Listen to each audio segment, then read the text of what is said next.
Hello and welcome to part 2 of week 4 of American Government.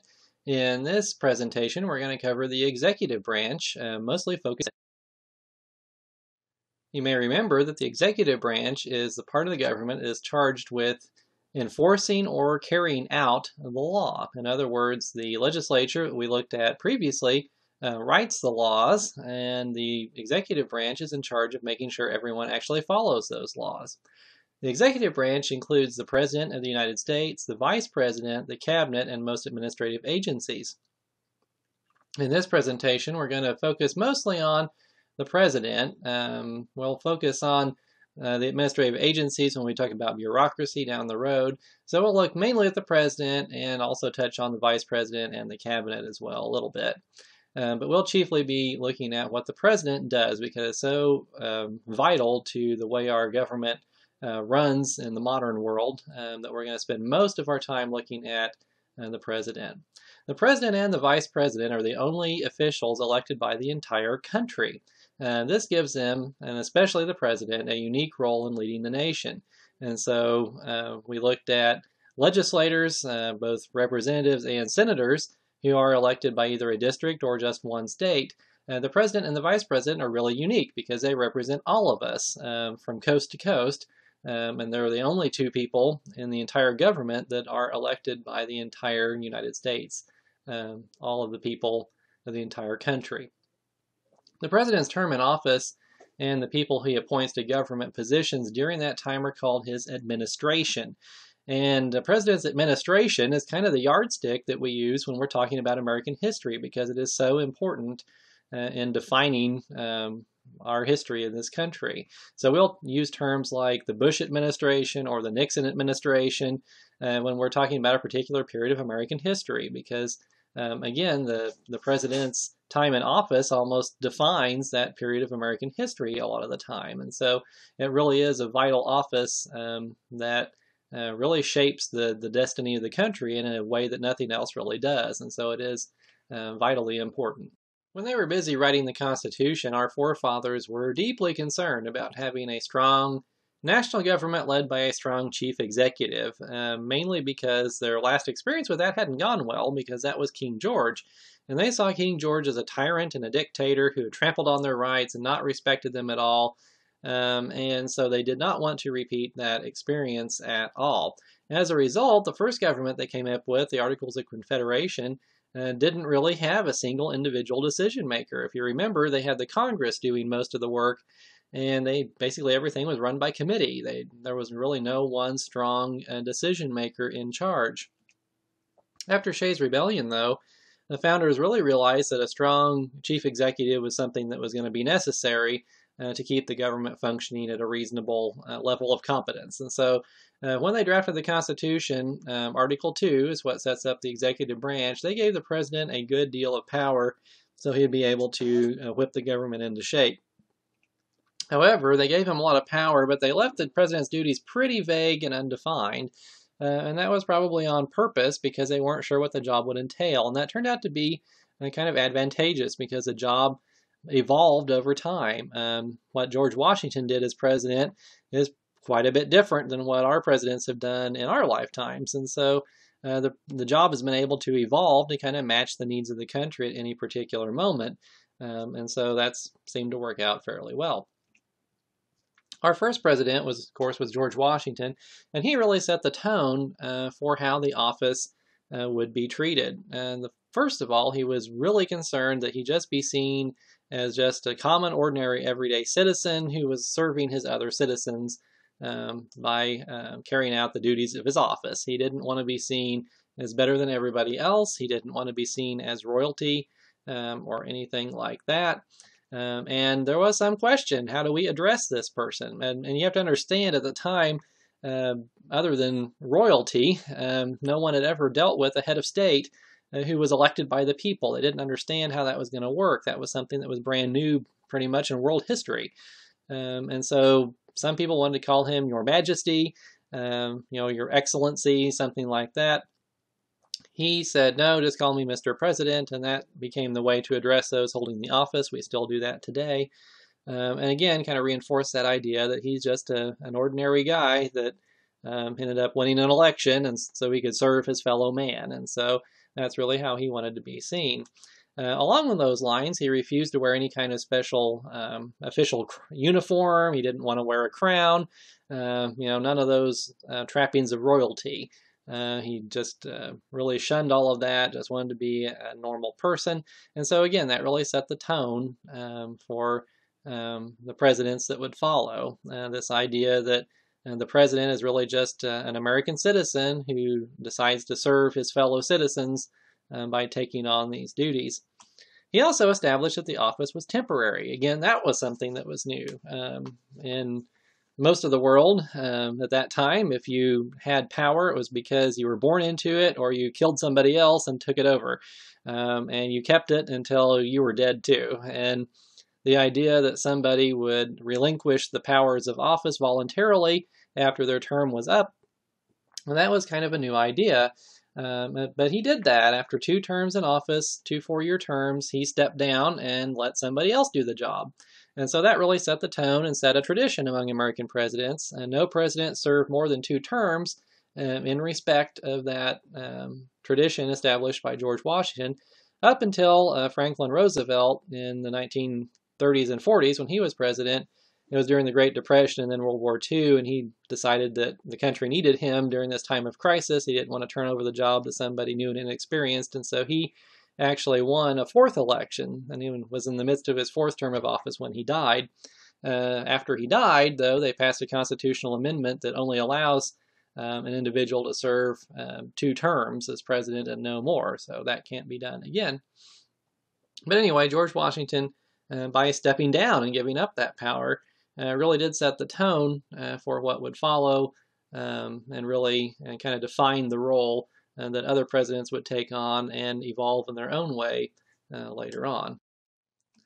As we said, the office hasn't been frozen in time. Other presidents continue to define the office in new ways as the decades have passed.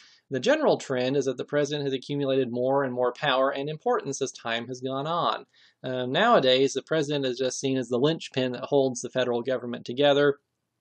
He wields enormous power over a vast federal bureaucracy. It hasn't always been that way. In fact, there was a period of time in the late 1800s when the president was just kind of an afterthought, almost. At that point in time, the federal government wasn't nearly as powerful as it is today. Congress was seen as doing most of the everyday work, and the president was just kind of a figurehead that kind of kept everything rolling along. That has changed quite a bit, and over time the presidency has gained a great deal of power. In fact, today the president's job isn't really just one job, but it's several jobs. The president performs many different functions, and we're going to take those one by one and just kind of look at all the different duties that the president has and what they all encompass. The first job of the president that we're going to look at is that of head of state. This is where the president represents the entire country when visiting with other world leaders abroad or when hosting them here.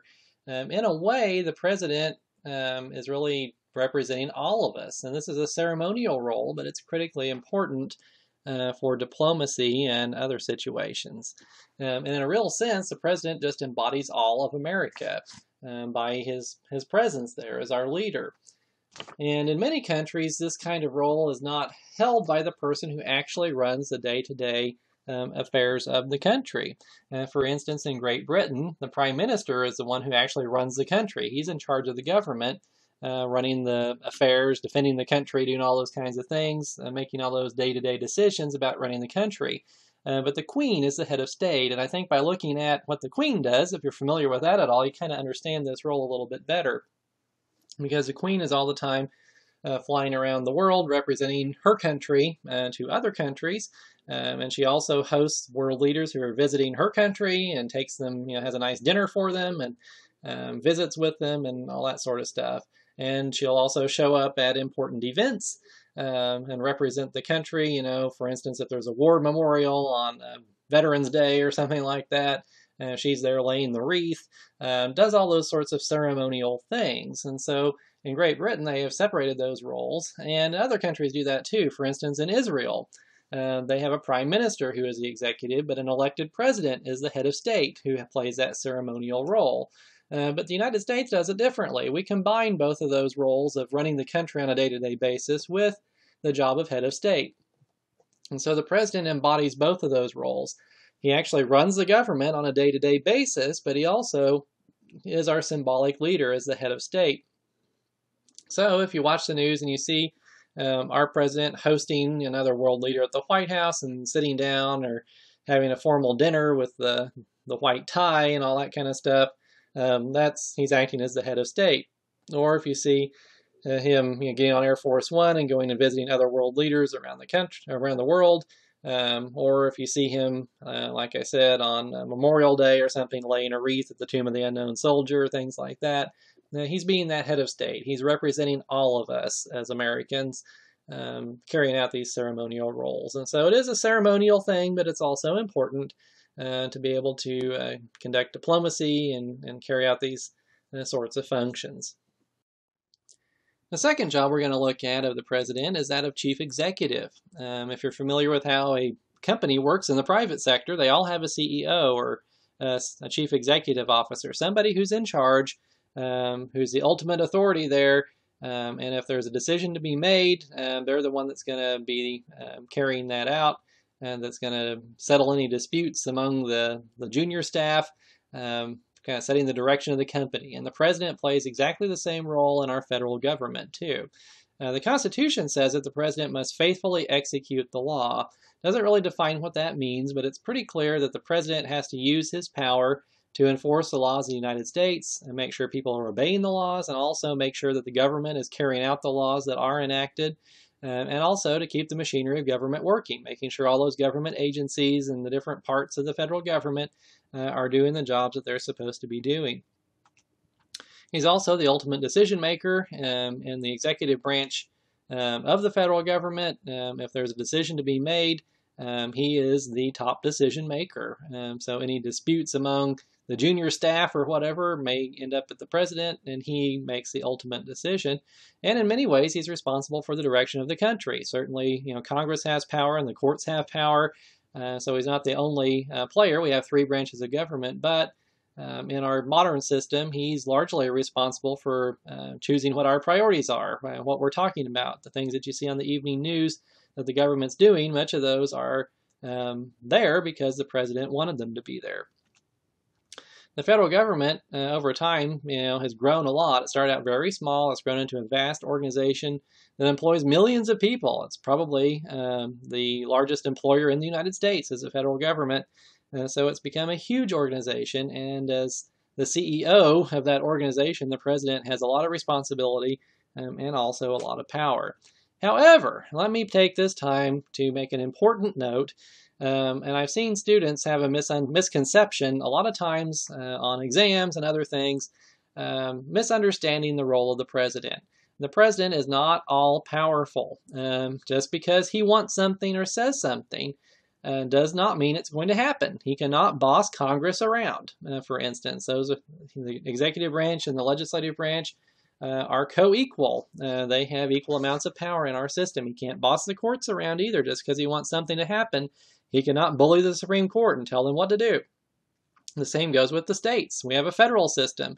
The states are supreme in some areas, and the federal government is supreme in some areas, and they try to work together, but the president cannot boss the states around or the states' governors just because he wants to. On some issues, the federal government has the ultimate say, and the president has the ultimate say on some issues dealing with the federal government. But the president is not a king. He cannot order everyone else around just because he has the most important job. Does not give him an unlimited amount of power. And so he is very powerful. But I've seen students have the misconception that, the president of the United States can call up the governor of Missouri and issue orders to him. And the governor has to say, yes, sir, and go do it. And that's just not how it works at all. The governor of Missouri is the ultimate executive authority in the state government here, and in some ways the president cannot boss him around when it comes to what's going on in the state government. He just doesn't have that power. And likewise, the president can't boss the other branches of government around either. So please keep that in mind. The presidency has become a very powerful post, but it has its limits. And so just because the president wants something to happen does not make it so. So please don't get that misunderstanding.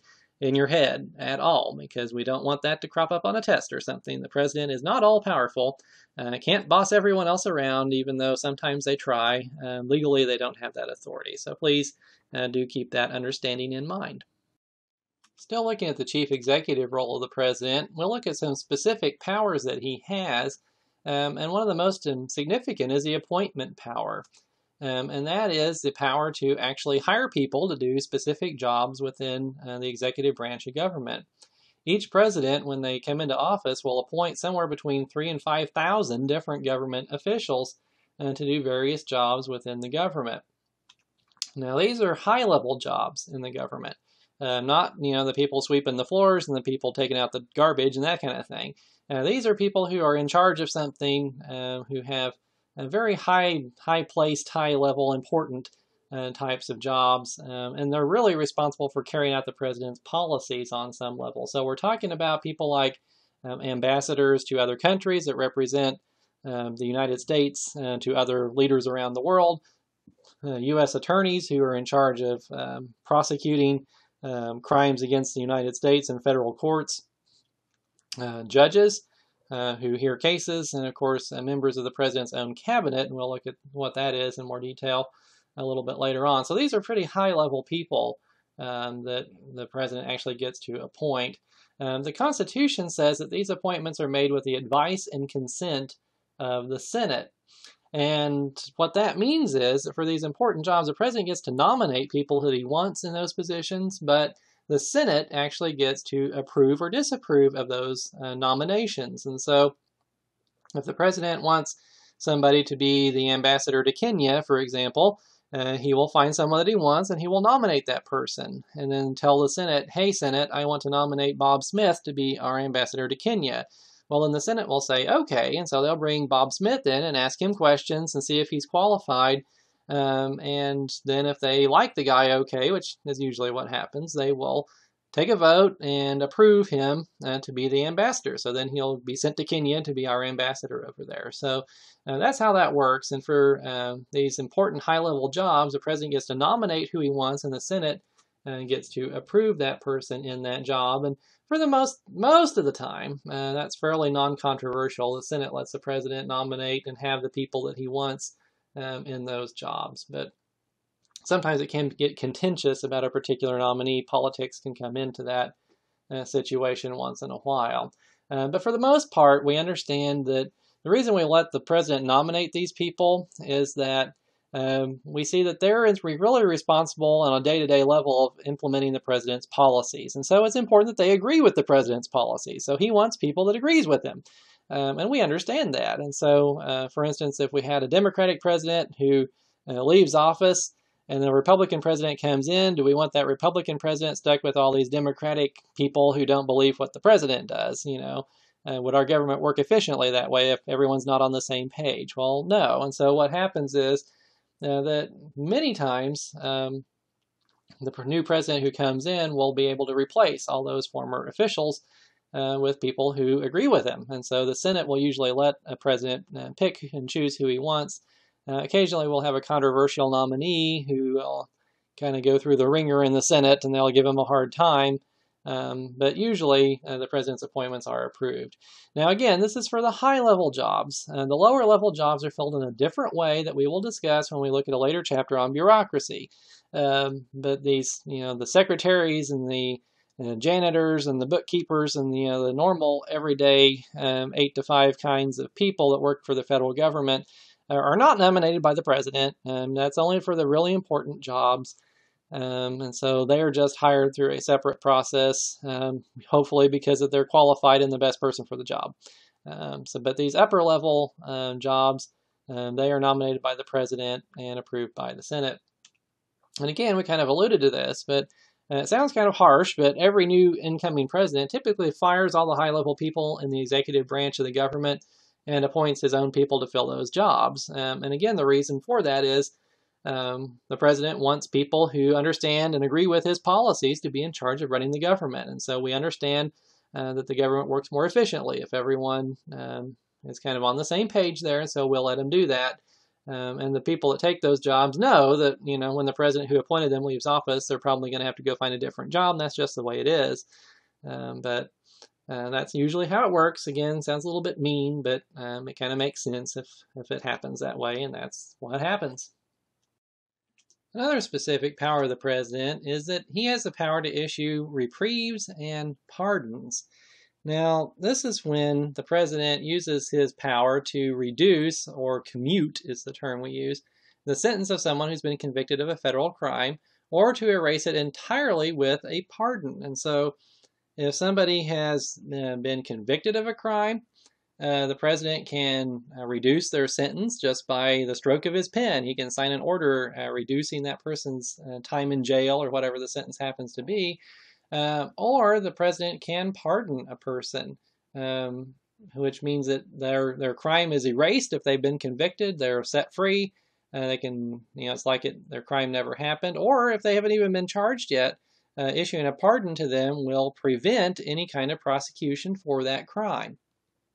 And so that's quite a sweeping power that the president has, to be able to interfere basically in the criminal justice system and to keep people from being prosecuted for a crime, or to reduce their sentence if they've actually been convicted of that crime. And if a pardon is issued, that forever terminates the government's power to prosecute or punish the person who is pardoned for that crime. And so it doesn't matter what horrible thing they've done or how bad it was or anything else, the government can never prosecute them or punish them for that offense if they've been pardoned for it. The reason we have this power, it's supposed to be used to correct the occasional miscarriage of justice.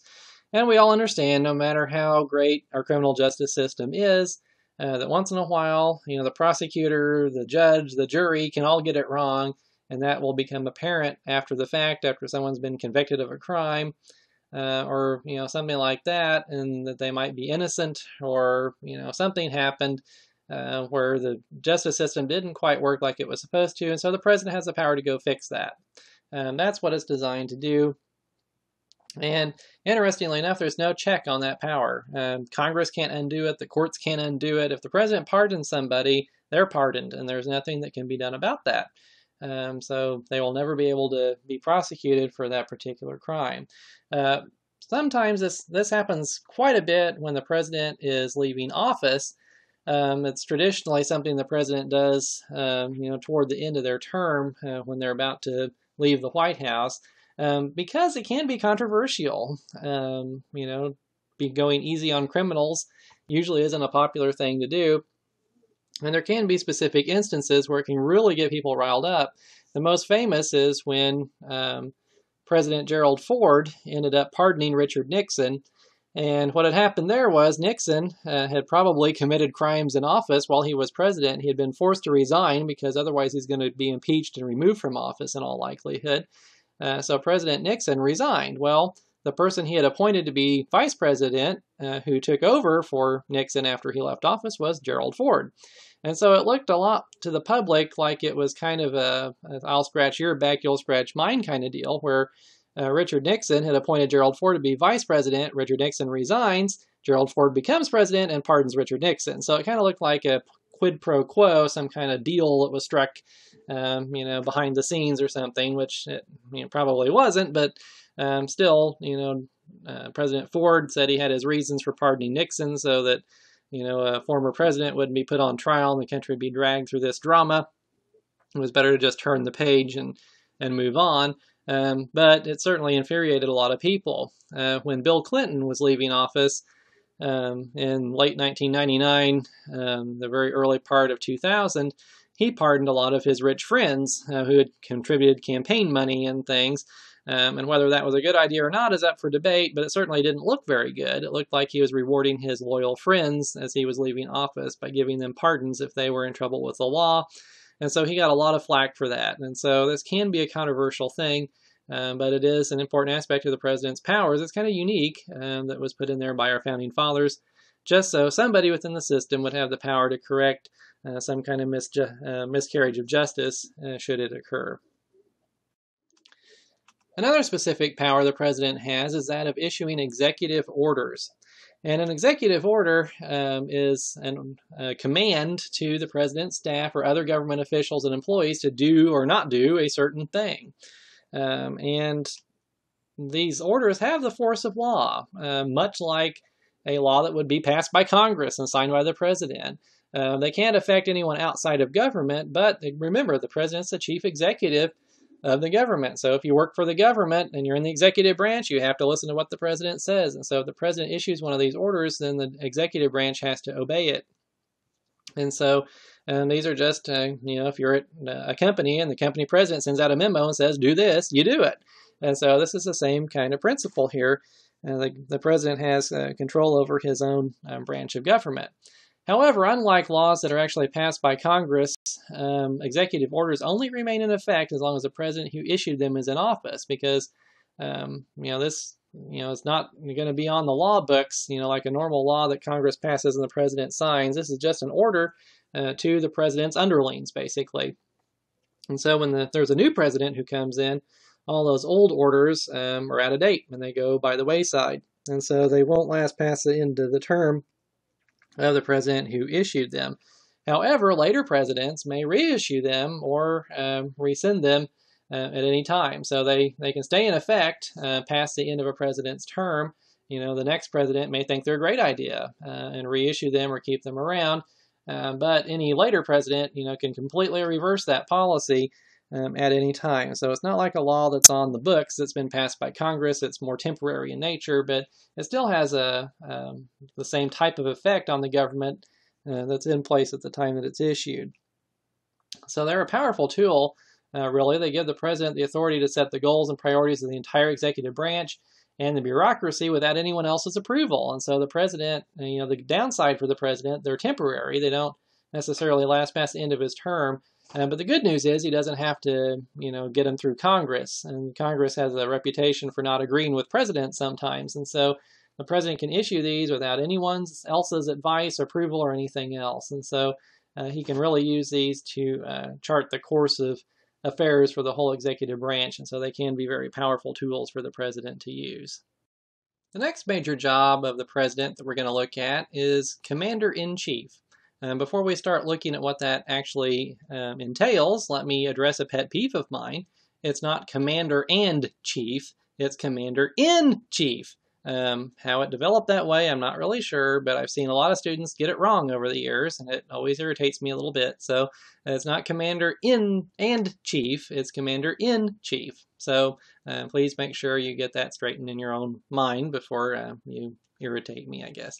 Okay, well, what does this mean? Well, we remember that one of the most important responsibilities of the federal government is to protect the country from external threats, protecting us from invading redcoats in the early days, or invading Russians or North Koreans or whatever, so to keep the country safe from foreign armies and that sort of thing. So the federal government has the sole authority to establish and maintain the armed forces, the Army and the Navy. The states do have a National Guard, which is the modern-day militia. The federal government actually has the power to nationalize the National Guard, or federalize it rather, and actually press it into service along with the regular Army as needed to defend the country. But the federal government has the job of protecting our borders and our shores from foreign attack or whatever. So in that role, the president is the supreme commander of the United States military. And he is in charge. He gives orders, and the military has to follow those orders. He is the supreme commander of the military. This is somewhat a unique situation, at least it was at the time it was implemented, because the military has to submit to a president who's a civilian. The president is not a member of the military. He doesn't have a military rank. He's not a general or an admiral or whatever. He's just the president, and he is at the very top of the chain of command. And so somebody who was elected into office, democratically, is in charge of the entire military. And that prevents the military from having too much power. And the military is expected to stay out of politics in our country, and they're supposed to submit to whoever the people elect as their president. This is somewhat different than what happens in some parts of the world, where the military takes an active role in politics. And if the military doesn't like who the president happens to be, they will come into the president's office with their guns drawn and say, come with us, we're going to lock you up and put someone else in charge. And that happens a lot of times in third world countries and other parts of the world. And so having this kind of system to where the military is firmly under the control of the civilian government was something the Founding Fathers really wanted to ensure, and making the military submit to the civilian president was the way that they did that. And so that's kind of unique and kind of special that way. So the president issues orders to the military, and the military must follow those orders. And so he is in charge of the military, the Army, the Navy, the Air Force, the Coast Guard, and all of that. So today, in practice at least, the president can order the military to operate overseas, even attack other countries without a lot of involvement from Congress. If you read the text of the Constitution, that's really surprising because the Constitution gives Congress the sole power to declare war against other countries. And a lot of people don't even realize that today, because the president is always the one who's on TV saying that we're going to bomb somebody if we do that. So how is that possible? Since Congress is given the sole power to declare war against other countries. Well, this is another example of the government evolving over time to suit the demands of the modern world. And so we'll take a look at how this has evolved over time. As we said, it started out with Congress had the sole power to declare war against other countries and allow the president to use the military offensively overseas. Well, the reason that we have that system is because in the 1700s, when the Constitution was written, wars didn't actually move very quickly. They certainly didn't begin without any warning because troops moved on foot. Horses, were the fastest things that the Army had, and the Navy was powered by wind.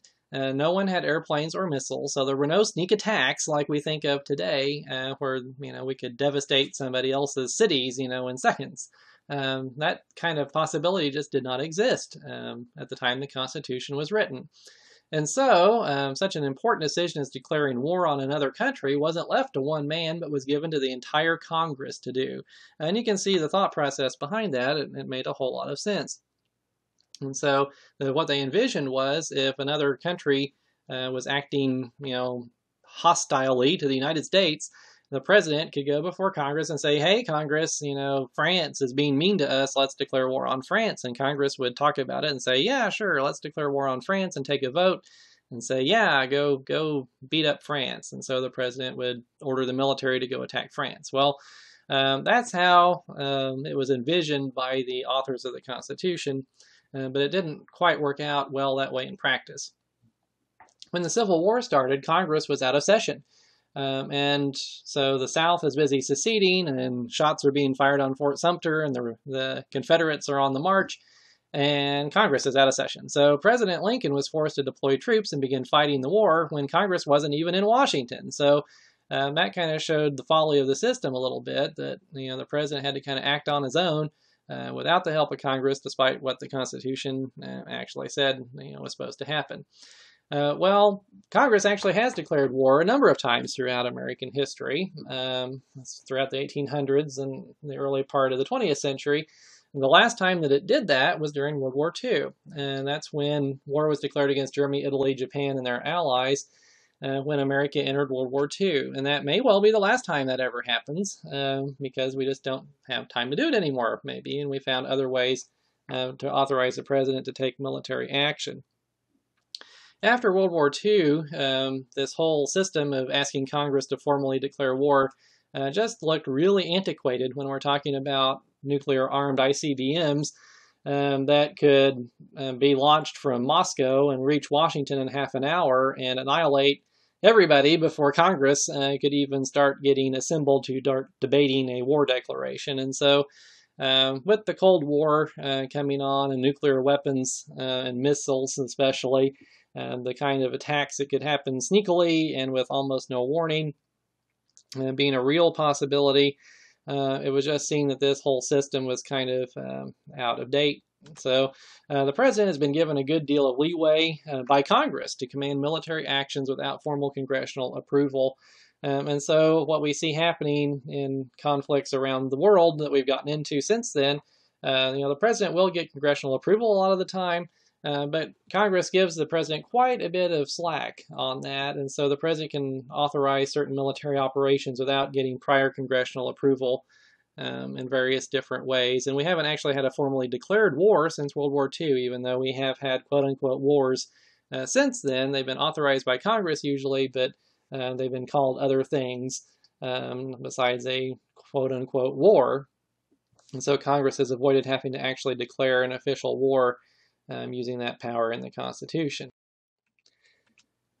Well, just because Congress doesn't officially declare war these days doesn't mean that Congress plays no role in military conflicts at all. Quite the opposite, in fact. Usually when a president is going to embark on any kind of sustained military action, the president will go before Congress to seek their blessing before he takes action. And we've seen that in recent American history, for instance, before the invasion of Iraq in 2003, even before the invasion of Afghanistan in 2001, right after 9/11, and going even further back than that to the first Gulf War and on and on. The president always tries to get the Congress to approve those sorts of things if it's going to be a fairly long, drawn-out affair. The reason for that, it tends to broaden public support for the conflict. If not only the president says it's a good idea, but all of Congress says it's a good idea too, that kind of hushes up the opposition. People kind of accept it. Wow, if they all are agreeing on this, it must be worth doing.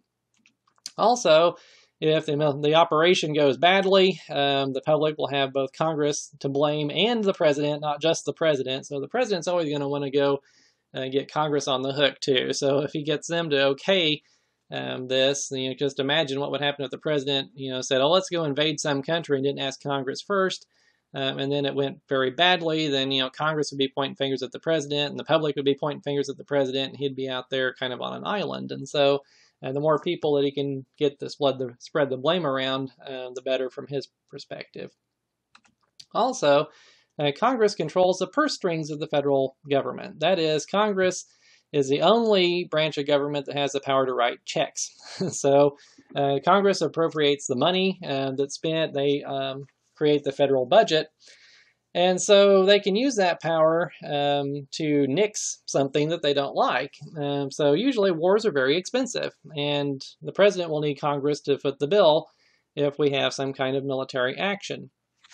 And so before the president goes off on that limb, he would like to get Congress's approval usually, so they will pay for it. Because if Congress decides they don't like the conflict, they can just withhold funding, and there won't be money to buy bullets and gas and other things that the Army needs, and they'll have to come home. So the president will try to get Congress involved because, again, Congress could withdraw support. And we've actually seen people talk about doing that in the fairly recent past. During the Iraq War, after the initial invasion in 2003, things went really well for a while, and then it kind of bogged down and became a kind of a nasty affair. And there were a number of Democrats in Congress who blamed President Bush, who was a Republican, for getting us into that and wanted us to pull out and all the troops to come home. And so they threatened to withhold funding from that conflict. So that would force the military to withdraw from Iraq. So this back and forth between Congress and the president can happen in these situations. So if at all possible, the president wants to get Congress on board in this kind of situation. So rarely does Congress actually declare war anymore. The president has almost total control over the military and what it's doing up to a point. But if there's going to be any kind of sustained military conflict that even kind of remotely looks like a war, the president's going to want to go to Congress and get their blessing for it. So that's kind of the system that's evolved over time to replace the antiquated system that the Founding Fathers envisioned. And so we still have the Constitution. It still is very meaningful, but we've kind of adapted it to modern situations. Another major job of the president is that of chief diplomat. And this overlaps the head of state job somewhat because it's dealing with the president having foreign relations with other countries around the world and directing that effort.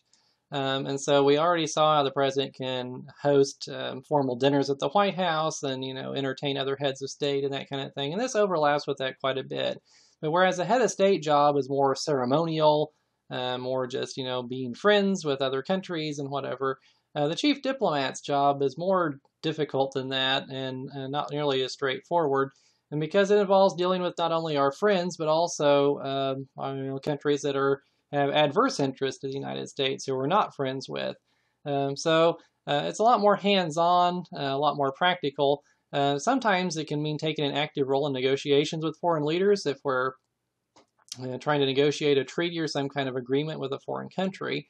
Or again, it can be hosting foreign dignitaries at the White House and entertaining them, that kind of thing. But it also means taking a much more practical view of managing our relationships with foreign countries, agreements with foreign leaders and governments, and that sort of thing. The president must decide the best course for dealing with unfriendly countries. Sometimes that's some of the most difficult parts of the president's job. As I make this presentation, for instance, North Korea is a very unfriendly country to the United States. They're very cantankerous, hard to get along with. They're trying to cook up some nuclear weapons.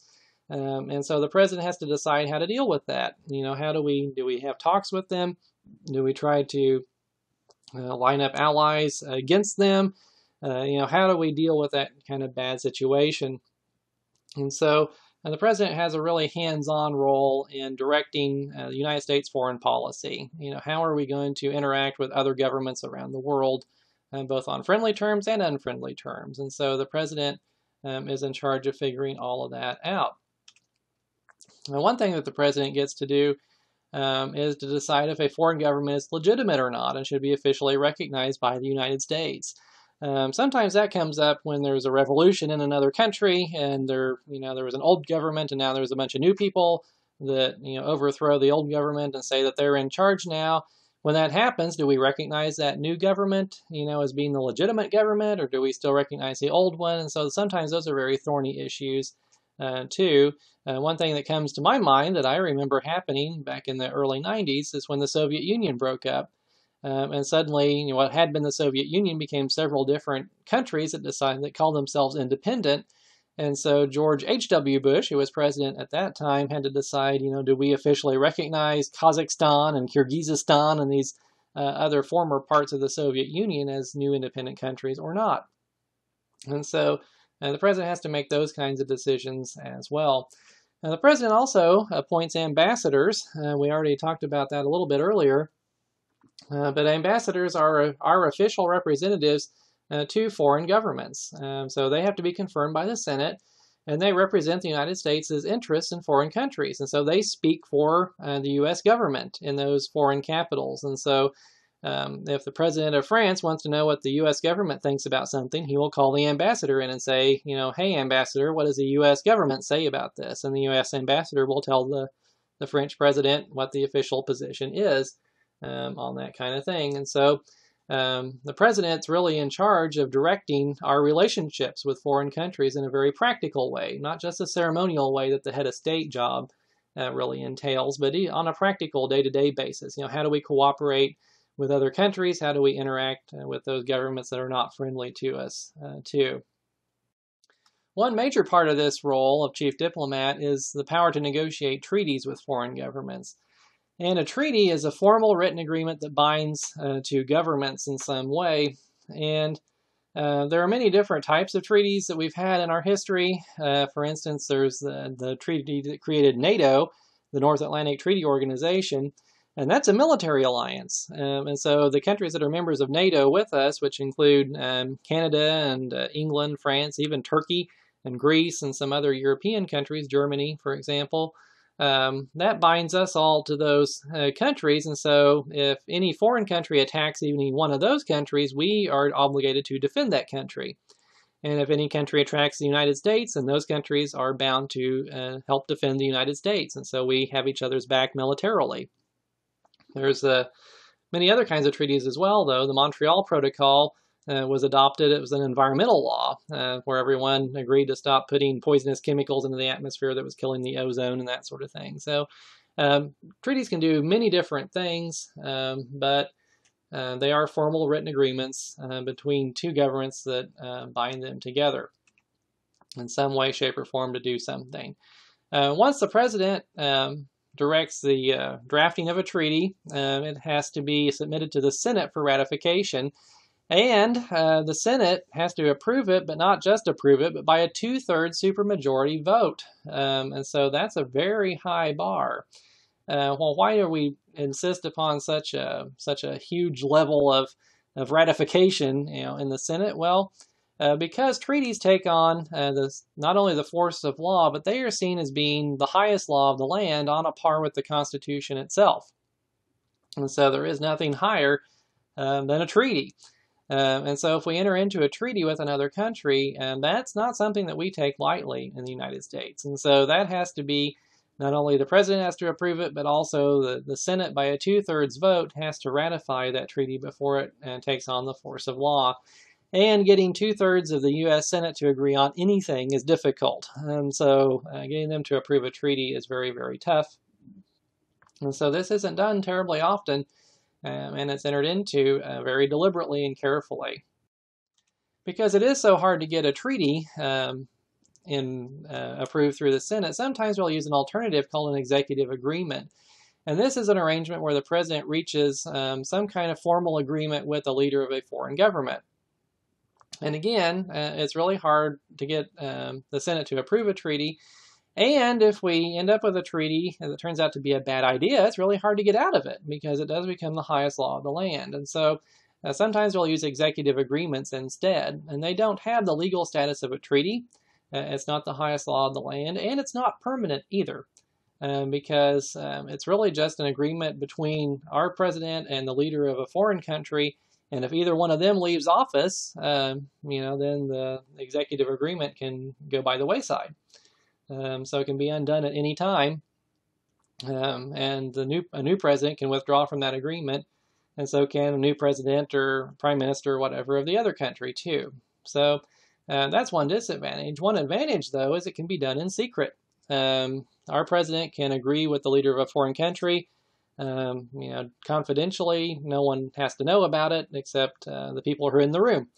And we'll have one of these executive agreements. And that can be very useful sometimes. There's no way to keep a treaty secret because it has to be ratified by the Senate. And so the Senate's going to be debating this in open session. And so whatever is in the treaty is going to be known publicly. And so if we need to keep something secret, it's better to do it with an executive agreement because that way it doesn't have to be ratified. We don't have to go through that process. And say, for instance, if the president wanted to agree with a foreign leader of some country that had terrorists operating in his country, and the president wanted to say, okay, we'll send in U.S. troops to kill those terrorists. Well, we don't want the terrorists to know that in advance. And so it would be much better for the president to reach some kind of executive agreement with that foreign leader and reach an agreement that way, kind of behind the scenes, rather than go the whole public route of having a formal treaty. So these are two different tools, treaties and executive agreements, that the president can use to reach agreements with foreign countries to further United States goals around the world. The next job of the president we're going to look at is that of chief legislator. And that title itself may be a little surprising because we already looked at the legislative branch. That's Congress. It's their job to write the laws. The president doesn't actually write laws. However, he does have a powerful role in shaping what legislation comes out of Congress, and he can persuade them in many different ways to come up with the legislation that he wants them to produce. And so, even though he doesn't actually have a vote in the House or the Senate, he has ways of convincing them to do what he wants them to do. One of his most powerful ways of doing that is through the use of the veto. And we already looked in the last chapter when we looked at the legislative process how once a bill makes its way through Congress, it's up to the president to either sign it or veto it, and in other words, refuse to put his approval on it and send it back to Congress. Well, most bills don't have enough support to override a veto. Remember, that takes 2/3 in both the House and the Senate in order to override that presidential veto. So for most bills, they just don't have a prayer of ever becoming law unless we can convince the president to actually sign that bill. And so the president has a powerful tool. He can have a lot of leverage over Congress, saying, well, you can pass whatever you want, but I'm not going to sign it unless I like it. And so Congress is smart enough to realize that if they actually want something to become law, they have to negotiate with the president in order to come up with a bill that the president will actually be willing to sign. And so the president can say, you know, there's something in this bill that I don't like, and if you don't take it out, I'm going to veto it. And if they think that he's serious about that, they'll have to go back and take out whatever the president doesn't like, usually, if they want that to become law. And so there's a lot of back and forth negotiation between the president and Congress when legislation is being drafted, because the president can use that power of the veto to convince Congress to change things about bills that he doesn't like. And so that becomes a very powerful tool in his arsenal. Also, the president can kind of go over the heads of Congress a little bit and talk straight to the public and use his authority and persuasive powers to set a legislative agenda.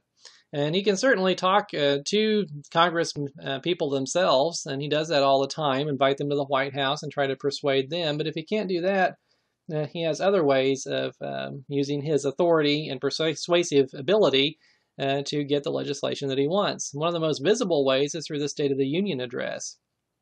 And a lot of times in January, we'll have all of our favorite TV shows preempted by the president giving a big speech in front of a joint session of Congress between both the House and the Senate, where the president talks about what's going right in the country and what's not going right, and what the priorities that the president wants to address within the next year. And that's what we call the State of the Union address. Well, the president can use that ability when he's reaching a huge amount of the American public to push the things that he thinks are really important, and to try to convince the public at large that whatever legislation he wants passed should in fact be passed. And so if something becomes really popular, usually Congress is going to be willing to go along with it because they want to be reelected, so they want to do things that are popular. And so the president can actually appeal straight to members of Congress through these speeches and things that he does. But he can also go out and actually talk directly to the people and try to convince the people to do what he wants to do. And so that'll put pressure on Congress if he gets the people on his side. Once the president kind of sets the agenda through things like the State of the Union address, the president's allies in Congress can introduce the bills that he wants. And so, of course, the president's going to be a Republican or a Democrat, and so the people in Congress are also Republicans or Democrats. And so the president's going to have allies in his own party in the Congress, and so he can get them to introduce the legislation that he wants to see passed into law, and get them to start working its way through Congress and really shape the agenda for what Congress is up to. And so even though the president is not part of the legislative branch, doesn't get to vote on legislation, doesn't get to write laws, he can have a powerful influence on shaping what happens in Congress and the bills that are coming out of there and actually becoming law.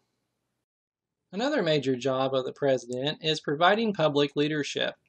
And this is something the Constitution doesn't say anything about. Even so, over the years, we've come to look up to the president in times of crisis in the country to calm our concerns, explain what's happening, restore our confidence, tell us what's going to happen next, and kind of just provide that leadership that we need when we're all a little bit overcome by world events or whatever the case may be. Probably the most recent example that I can remember was after 9/11. And I know that some of you are too young to really remember anything about 9/11, and that makes me feel really, really old. But aside from that, just take my word for it if you don't remember it yourself. But after the terrorist attacks on 9/11, it really was a shocking experience for everyone who was around in those times. And people didn't really know what was happening next. You know, the country was under attack. We didn't know for sure who had done it. You know, everyone was kind of scared. Was more attacks going to happen? You know, what were we going to do about it? And so everyone ran to their TV and wanted to see what President Bush had to say about what was going on. What were we going to do about it? And relied upon him to kind of set the tone, explain what was going to happen next, and kind of soothe everyone's nerves a little bit. And so that's really something we rely heavily upon presidents to do in times of crisis, is to provide that kind of public leadership. Also, the president uses this kind of power to set an agenda. We've already touched on this, but the State of the Union address isn't just to Congress. You know, it's carried out in the congressional chambers there, and where the House meets, and it's a speech to Congress, but it's also carried live on every network, major network TV broadcast and interrupts all our favorite TV shows usually, but it goes into homes across America and is designed to reach the American people directly. And so that kind of shapes public perceptions on what's going on in the country, what we need to be working on, the types of legislation that Congress needs to be passing, and all kinds of things. And so the president can use that power of public leadership to kind of set the tone and, select different priorities for what the country needs to be tackling and that sort of thing. Also, the president receives more free TV coverage than any other individual. And modern presidents have really learned to use this free TV advertising, basically, as what they call the bully pulpit. So they can stand up there and preach to us and kind of tell us what they think is important, what they want us to be doing, and to appeal directly to the American public. And in turn, that puts basically a pressure on Congress to do what the president wants Congress to do, because if the people are all on board with something, that becomes popular, and then Congress people want to be popular, so they want to do what the American people want. And so the president can really use all that media coverage to shape public perceptions of what's going on in the world to the president's advantage, so that he can get things done that he wants to get done. At times, a president can even try to, rile up the public to scare a reluctant Congress into supporting the president's programs. And, sometimes the president and Congress just don't get along very well. And rather than, kind of gentle persuasion, sometimes the president will get just kind of fed up with Congress and just stop talking to them and just go make his case straight to the people and rely upon public support to really pressure Congress into doing what the president wants to do. And so the president's really come to rely heavily on this power to get things done that the president wants to get done. And so we rely upon the president in times of crisis to kind of tell us what's going on and set the tone. But also the president, uses this power to further his own agenda as well. Yet another job the president has is to preside over his own cabinet. The leaders of the largest and most important parts of the executive branch are referred to as the president's cabinet. And as we will see when we look at bureaucracy down the road, there are a ton of different government agencies that fall within the executive branch. But some of those departments, the biggest, the most important ones, will have leaders who collectively are referred to as the president's cabinet.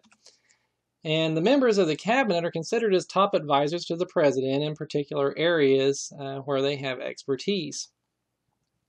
And members of the cabinet are also in line to succeed to the presidency if the president, the vice president, the Speaker of the House, and President pro temp of the Senate are unable to serve. And we already saw, that those are in line to the presidency 1, 2, 3, and 4. But if something horrible were to happen to all of them, then we start swearing in members of the cabinet as president, starting with the Secretary of State. And so they are very important individuals within the governmental structure. The Constitution itself doesn't actually speak about a cabinet, but every president from Washington on down has had one. And so let's look at some examples to kind of explain how this works. For instance, we will have different departments of the federal government. The State Department is in charge of managing foreign relations with other countries. And so they're the ambassadors and all their staffs and the different people that control, that manage our foreign relations. Those are all within the State Department, and the boss of the State Department is the Secretary of State. The Defense Department manages the military and the defense of the country. They're located in the Pentagon building in Washington and a lot of other places too, but that's their headquarters. And they're led by the Secretary of Defense. The Department of Justice is in charge of handling law enforcement at the federal level. And so there you'll find agencies like the FBI and U.S. Attorneys General who are in charge of and prosecuting violations of federal law, things such as that. And they're led by the Attorney General, who is in charge of the Department of Justice. And we'll have other departments too, like the Department of Veterans Affairs, who handles issues related to military veterans and their benefits and healthcare and those sorts of things, and they're led by the Secretary of Veterans Affairs. And so these different secretaries and the Attorney General, they're members of the President's cabinet. And so If the president wants to know something about defense, he'll go talk to the Secretary of Defense. If he wants to know something about law enforcement, he'll go talk to the Attorney General, and so on. And so collectively, that group of folks, and this isn't the only members of the cabinet, please don't misunderstand me here. There are something like 14 different cabinet-level departments, but these are just 4 examples of those. But the president's in charge of this group of folks, and they will actually meet all together somewhat infrequently now, more than historically. But the president can rely upon this group of folks to be his advisors on various different issues that are handled by their departments. As we said, there are a lot of different government agencies that are part of the federal bureaucracy, but just the biggest departments of that bureaucracy are permanently part of the cabinet. However, the president also has the option to temporarily elevate different departments to cabinet-level status if he wants to. And the presidents have done that in the past. Agencies such as the EPA, the Environmental Protection Agency, or even the CIA, things like that, if the president chooses, can be elevated to cabinet-level status, which makes their leaders more important and kind of signifies the importance the president places on the work that they're doing. And so the president presides over the cabinet and runs it, and in doing so, he runs the federal government. Remember, all the different heads of these departments are appointed by the president, so they are basically his direct reports. If the federal government was a company, then the president would be the CEO, and these different members of the cabinet, they would be like vice presidents of the different areas of the company. And so, again, kind of, sort of a corporate model of how the government is run. And the cabinet, though, is not the only group of advisors the president has.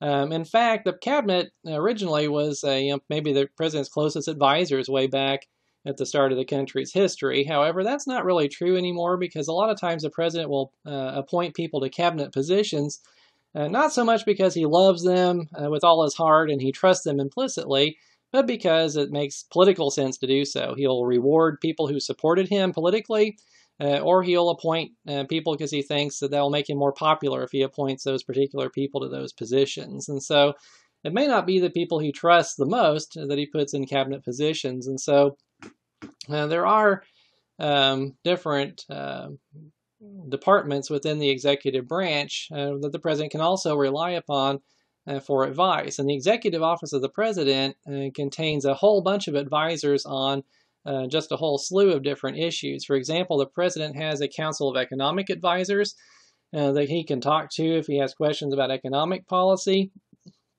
He has a National Security Council who will give him advice on foreign affairs and matters of defense policy and running the military and that kind of thing. There's an Office of Drug Control Policy.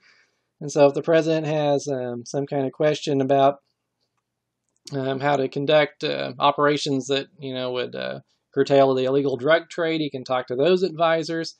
And so all these groups help advise the president and help him understand the complex policy issues and promote his agenda.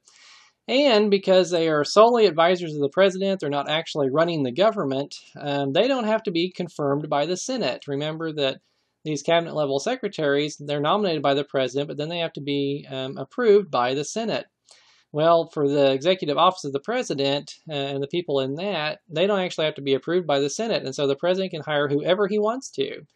And so there might be people that, for whatever reason, the president, he might not think the Senate would approve them to be a member of his cabinet, but if he wants their advice, he can simply hire them to work in the executive office of the president and give him advice that way. And so the president has a whole huge staff of advisors that he can lean upon.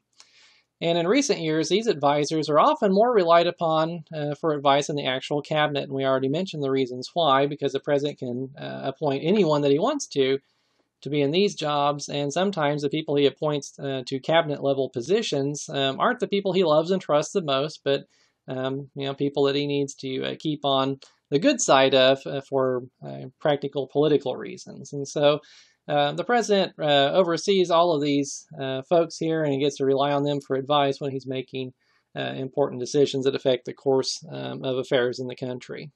We've been talking about the president pretty much the entire time we've been looking at the executive branch, and he is, of course, the most important person in the executive branch, but we also have other parts we should look at too, including that of the vice president.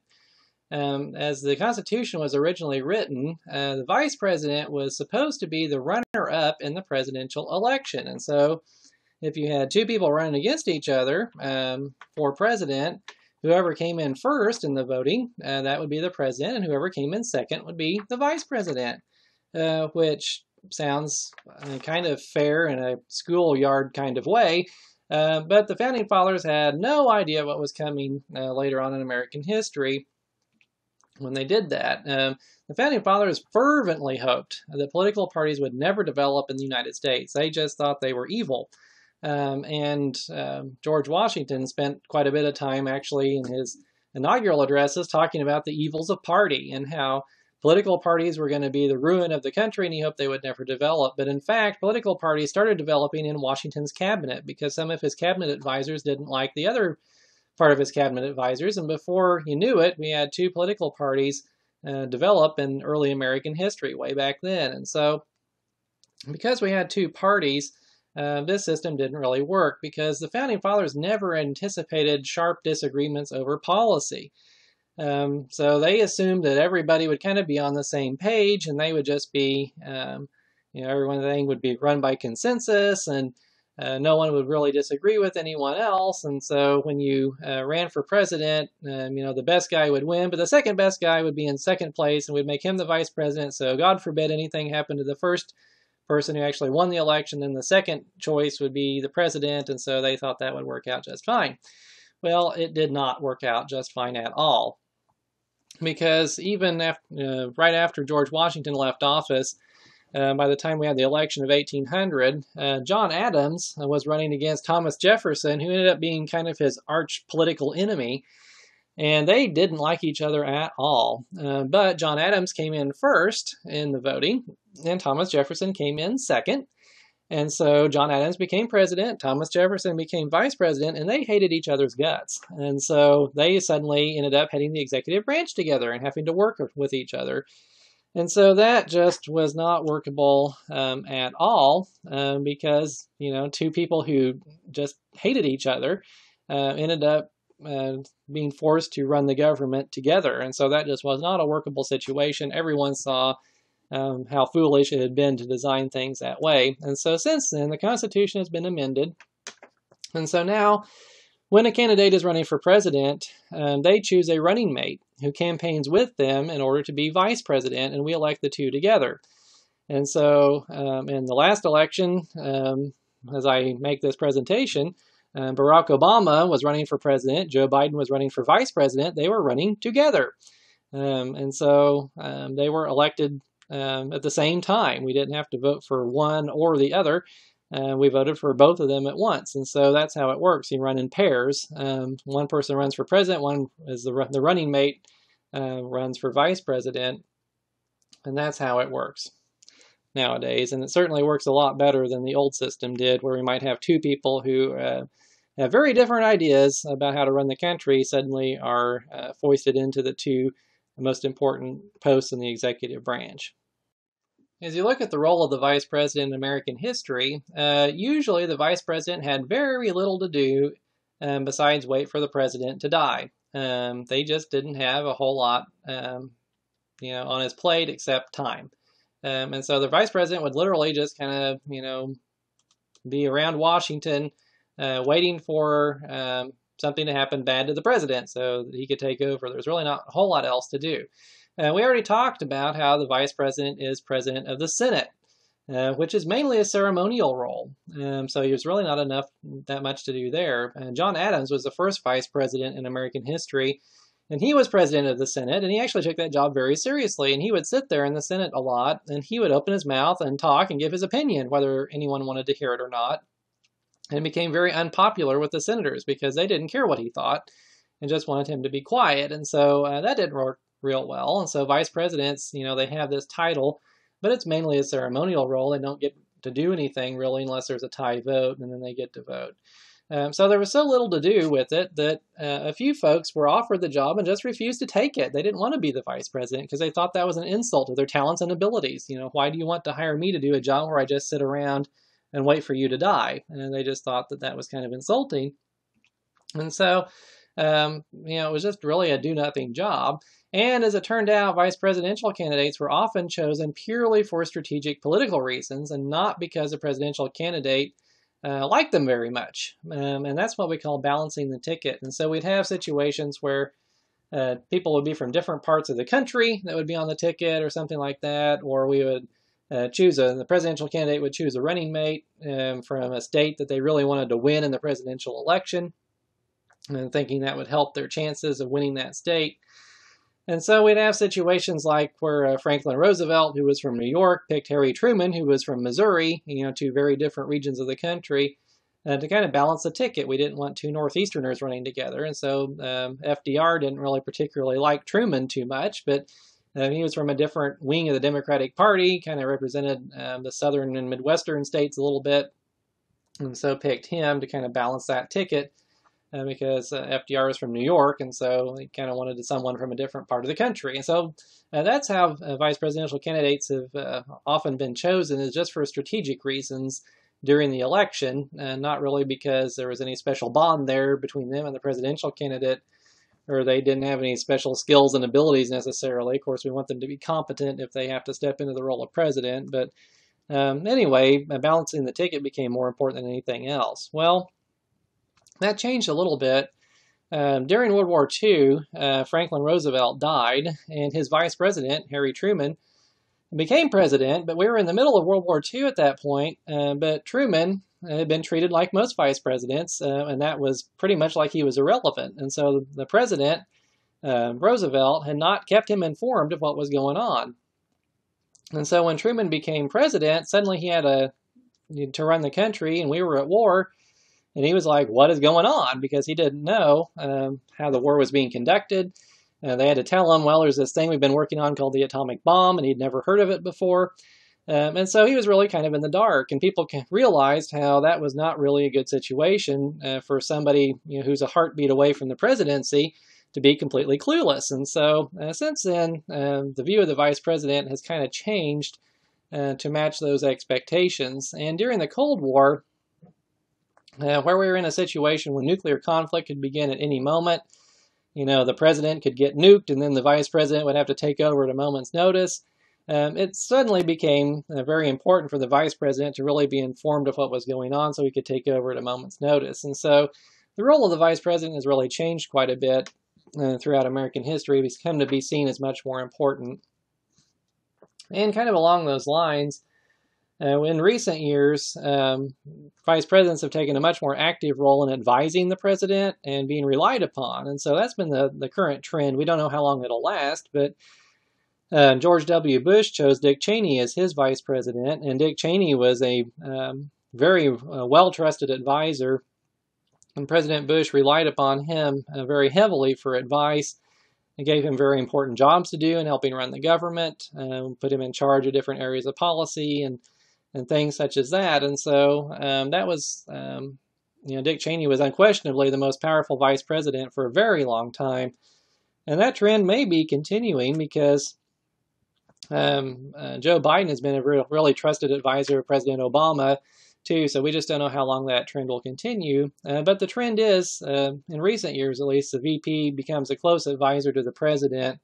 And the president really relies upon the vice president to be a trusted advisor, confidant, and to help run the government in a much more active way than historically has been the case. Before we close this chapter, let's go back to presidents for a little bit and talk about what motivates them. Because when a president comes into office, they have an enormous amount of power to set national policy. There's all kinds of things that they could tackle, problems that they may want to deal with, policies that they want to enact. But how do they decide what to tackle and how to do it? How do they set their priorities? Well, there's several different things that might come into play. But often we see a difference between first-term presidents and second-term presidents because they are allowed 2 4-year terms under the Constitution. And so when presidents are serving their first term in office, they're mainly concerned with remaining popular with the American people. Why is that? Well, for one thing, most of them want to be 2-term presidents. They want to be able to be reelected to a second term after a successful first-year term. And so if you're going to win an election, you have to be pretty popular so people will vote for you. So they want to do things that people really like. and people care about. And so they will be more concerned about public opinion, perhaps, during their first term in office than their second term. Also, if they weren't popular themselves, they would have a hard time getting Congress to act on their agenda. Because we've already seen how presidents like to appeal to the public to kind of gin up this support among just the normal everyday people to kind of put pressure on Congress to get things done. Well, if the president's unpopular and no one's listening to him, they can't put that pressure on Congress. And so it really affects the effectiveness of getting their agenda through Congress if they're not popular themselves. And so they have to worry about things like that. Also, presidents rely on their ability to talk directly to the American people to build support for their priorities. And if they can't really do that if people don't like them or the job that they're doing. And so people just aren't going to listen to them or pay too much attention to what they say. And so it's really important for first-term presidents to remain as popular as they can be while advancing their agenda. So, during the first term of a president's time in office, they like to tackle issues that the public sees as really important, and that's really critical to a successful presidency. So the president ends up following public opinion more than leading it. And so the president will kind of see, well, what do people really want? Are they really worried about not having a job? Is the economy really the biggest problem? Or, do they want health insurance reform? Or, whatever it is, the president will try to figure out what the public really wants. And will then try to tackle those issues to build up public support and get more popular. Sometimes, though, something needs to be done for the good of the country that the public doesn't really like or doesn't care about. And the president will end up having to lead public opinion rather than follow it by trying to get everyone on board and try to convince people that, hey, there's this problem. I know you don't really want to deal with it, but we need to take care of it for the good of the country. And so the president will be in the position of trying to convince people to follow along. And so even first-term presidents will find themselves in that position once in a while. But certainly, as much as they can, they'd really like to be able to follow public opinion, really focus on things that people like and that people want, and so that they can be as popular as possible and then build up that support so they can get all of their agenda enacted. So because first-term presidents have to remain popular to be effective, they often focus on domestic issues because they want to focus on what affects voters the most.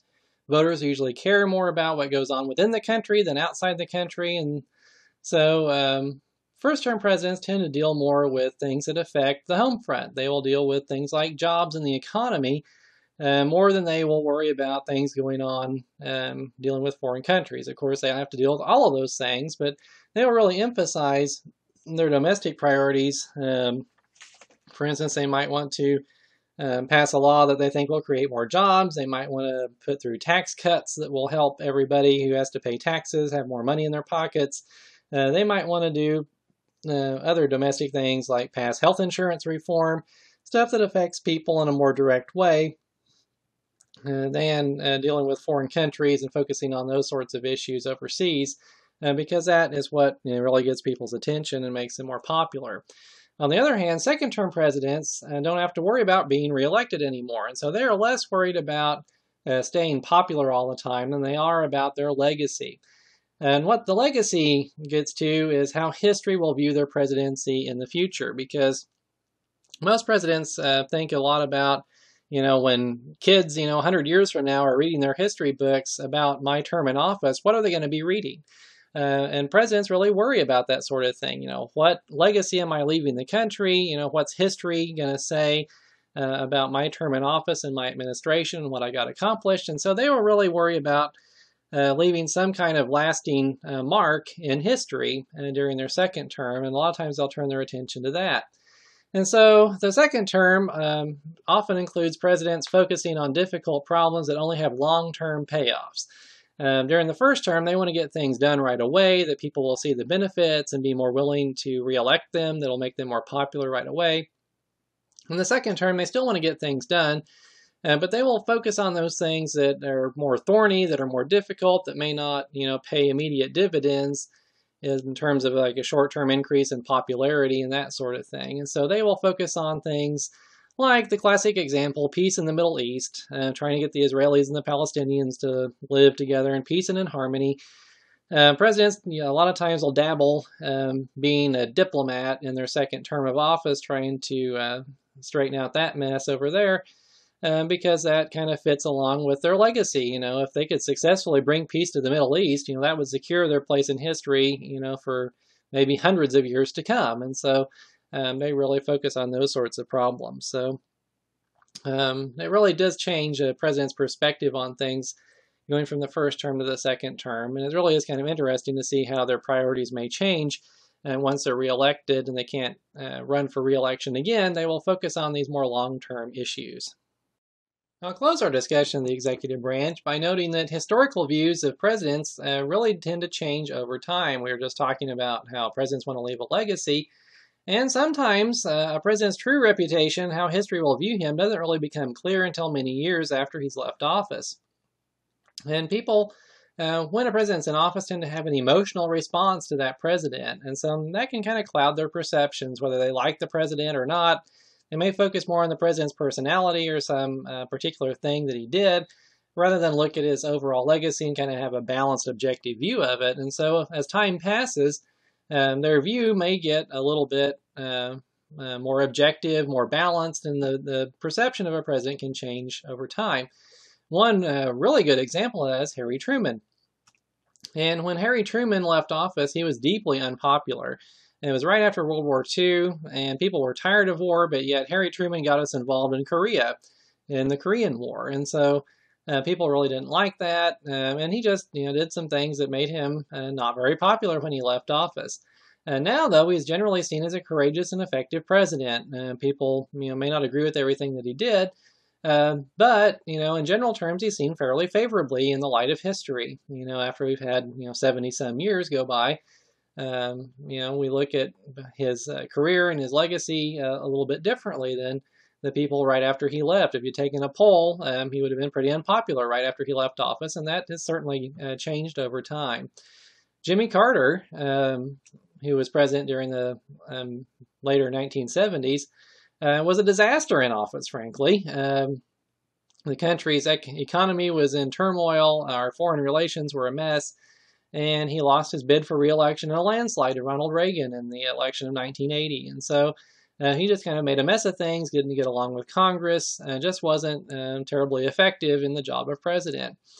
But as time has passed, people may not have changed their view of his presidency all that much, but the view of Jimmy Carter as a person has really improved quite a bit because he's done a lot of good things since he left office. People see him as a pretty decent and caring human being, even if he wasn't one of the best presidents.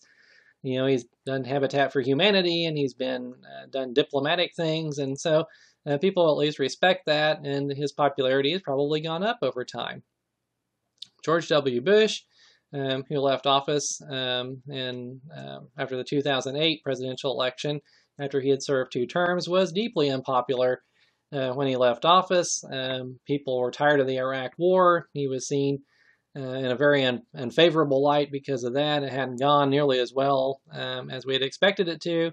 And so when he left office, his approval ratings were kind of in the gutter, 25, 30%, something like that.